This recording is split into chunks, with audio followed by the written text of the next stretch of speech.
Salut les sériphiles, prêts à pousser la chansonnette avec Tout pour la lumière? Ce nouveau feuilleton quotidien a débarqué en juin 2025 sur TF1 et Netflix. Il nous plonge dans une école du spectacle où les rêves vont peut-être devenir réalité. Oui, ils ont des rêves de gloire et ceux-ci se mêlent à des rivalités bien juteuses. Avec Joy SR en star, on a droit à une playlist de tubes qui donne envie de danser. Cette série française veut illuminer vos soirées, mais est-elle une pépite ou juste un feu de paille ? Je vais décortiquer avec vous l'histoire, les coulisses, les avis du public et quelques anecdotes qui vont vous faire vibrer. Je vous invite à vous accrocher fermement parce que si vous zappez, vous risquez de louper le show. Alors, Tout pour la lumière nous embarque dans une école de spectacle à Marseille, il me semble, ou à Paris, va savoir, où des jeunes talents se battent pour décrocher la gloire. Au cœur de l'intrigue, on suit Élise, une danseuse pleine d'ambition, jouée par Joy SR, ou Esther, va savoir, qui jongle entre ses rêves, ses amours et les coups bas de ses rivaux. Autour d'elle, une galerie de personnages haut en couleur.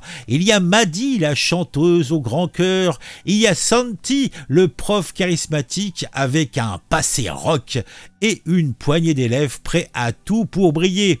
Chaque épisode, c'est un mix d'intrigues amoureuses, de compétitions féroces et de performances musicales qui font vibrer les planches.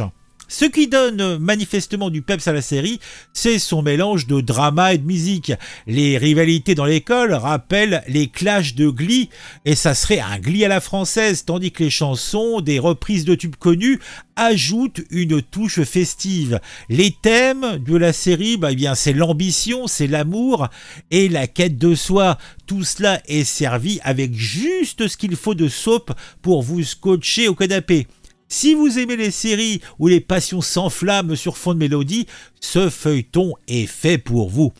Tout pour la lumière est une création originale de TF1 produite en partenariat avec Netflix qui a misé sur le format feuilleton quotidien pour capter les fans de séries comme Ici tout commence ou Plus belle la vie.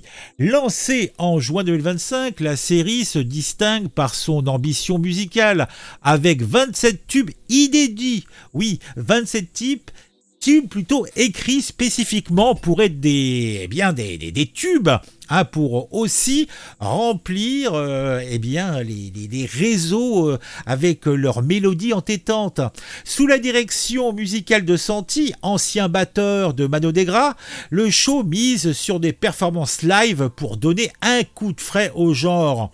Joy SR, connue pour ses rôles dans Nos chers voisins et ses talents de chanteuse, porte le projet avec une énergie communicative.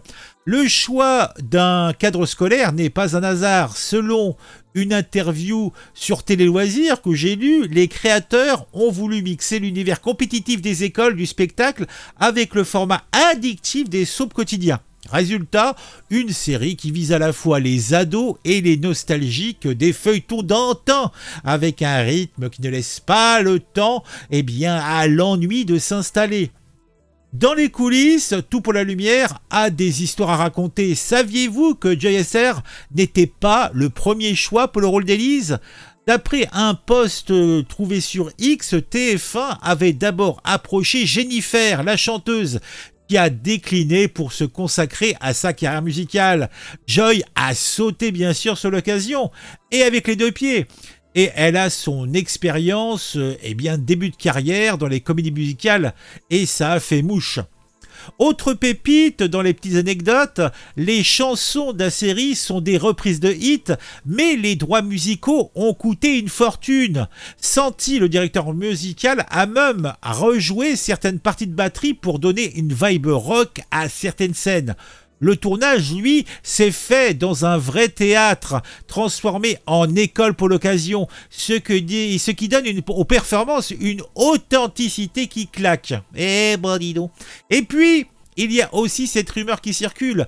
Un caméo d'une star de la chanson française serait prévu dans les prochains épisodes. Mais chut, rien n'est confirmé. En tout cas, les fans spéculent déjà sur les réseaux et ça ajoute du piment à l'attente. Eh ben. Sur X, les fans sont plutôt conquis. Les premiers épisodes disponibles sur Netflix, avant leur diffusion quotidienne sur TF1, ont séduit par leur rythme et leurs personnages attachants. Un post compare la série à un Glee français qui se regarde sans prise de tête, avec un coup de cœur pour le duo Maddy et Élise, dont la complicité crève l'écran. Mais, certains pointent une fragilité dans le jeu de certains acteurs, estimant que le casting a encore besoin de rodage. Ce qui est important de savoir, j'ai vu une émission qui en causait, c'est qu'un épisode de 26 minutes est tourné en 1 jour et demi. Imaginez, avec chorégraphie, etc. Donc c'est vraiment une cadence infernale. Donc je comprends que le jeu d'acteur puisse évidemment en subir quelques conséquences. Qu'est-ce que je peux vous dire d'autre ? Tiens, côté audience, le démarrage est plutôt correct, mais sans éclat particulier. Le premier épisode a attiré un peu plus d'1 million de téléspectateurs sur TF1. Un score modeste pour un feuilleton quotidien. Les critiques, eux, sont plutôt mitigés. Si la musique et l'énergie sont saluées, certains reprochent des intrigues un peu prévisibles. Mais avec son format court et addictif, la série a de quoi fidéliser son public au fil de ces nombreux épisodes à venir. Alors, réellement, est-ce que ce feuilleton mérite-t-il votre temps? Si vous êtes fan de dramas musicaux ou de soap quotidien, c'est un grand oui définitif. Tout pour la lumière brille par ses performances musicales, portées par une bonne son qui donne envie de chanter sous la douche. Joy Heather crève l'écran en Élise et les rivalités dans l'école ajoutent juste ce qu'il faut de piquant pour vous retenir en haleine.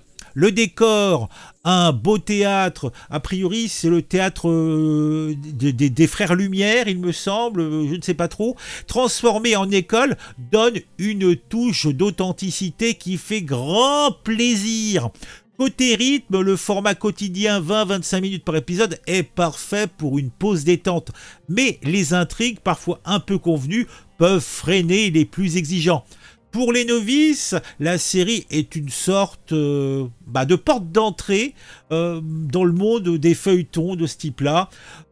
Et il sera plutôt plaisant pour eux, à condition bien sûr d'aimer les vibes musicales. Je donne, une note dithyrambique de 7 sur 10 pour Tout pour la lumière, car c'est un show divertissant, frais, addictif, qui manque juste peut-être d'un poil d'audace pour devenir culte. Bon, si vous avez envie d'un autre style, essayez peut-être Tout commence pour un soap dans une école de cuisine, ou Glee si vous êtes plus chanson, si vous ne connaissez pas. Bon, alors, est-ce que vous êtes prêts à vibrer pour Élise, pour Maddy et les autres ? Dites-moi en commentaire, est-ce que vous êtes plutôt team Élise, type Maddy, ou juste là pour les tubes musicaux? Je vous invite à partager cette vidéo sur vos réseaux pour répandre la fièvre de Tout pour la lumière. Vous pouvez également vous abonner à la chaîne, pourquoi pas, et mettre un j'aime. Bigre. Donc, prochain arrêt, peut-être prochaine vidéo, un top 10 des feuilletons qui vous scotchent au canapé, ou une autre plongée dans les séries musicales, va savoir. Pourquoi pas parler de Glee? Je crois que j'ai déjà parlé de Glee dans le passé. Bon, en tout cas, allez mater Tout pour la lumière et venez nous raconter vos vibes. Oui, ça nous fera grand plaisir. Ah mon Dieu, mon Dieu.